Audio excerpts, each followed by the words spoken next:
રાજકોટમાં ક્રિકેટ સટ્ટાકાંડને લઈને મોટા ખુલાસા થયા છે. લોધિકા સંઘના પૂર્વ ડિરેક્ટરે નાણાંનો વ્યવહાર કર્યો હોવાનો ખુલાસો થયો છે. સટ્ટાની એપની 2 આઈડીમાં 24 કરોડના વ્યવહારો મળ્યા. તો મહેશ આસોદરિયા, રાજુ સોમાણીના વ્યવહારો સામે આવ્યા છે. તો મુખ્ય આરોપીઓ તેજસ રાજદેવ અને ત્રિપુટીને બચાવવા પ્રયાસો પણ કરાયા. ક્રિકેટ સટ્ટાકાંડનો આંકડો 25 કરોડને પાર પહોંચ્યો છે. તો થોડાક જ દિવસ પહેલા રાત્રે આ દરોડાની કાર્યવાહી કરવામાં આવી હતી ક્રાઇમ બ્રાન્ચ દ્વારા, અને જ્યાં ક્રિકેટ સટ્ટો રમાઈ રહ્યો હતો એ 3 આઈડી પકડવામાં આવી હતી. ત્યારે રાજકોટમાં ક્રિકેટ સટ્ટાકાંડને લઈને મોટા ખુલાસા થયા છે. 3 આરોપીઓની એ જ વખતે ધરપકડ કરવામાં આવી હતી અને હવે પૂછપરછમાં મહત્વપૂર્ણ ખુલાસા થયા છે. તો આ મુદ્દે સંવાદદાતા શનિ વૈયડ ફોનલાઈન પર. શનિ, રાજકોટમાં ક્રિકેટ સટ્ટાકાંડને લઈને મોટા ખુલાસા, શું અપડેટ શનિ?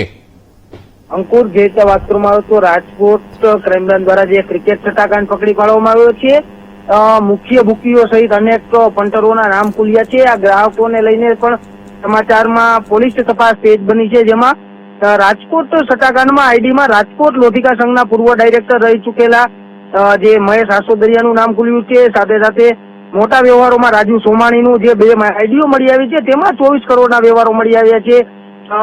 સાથે સાથે જેના તેજસ રાજદેવ અને અન્ય ત્રિપુટીઓના નામ ખુલ્યા હતા.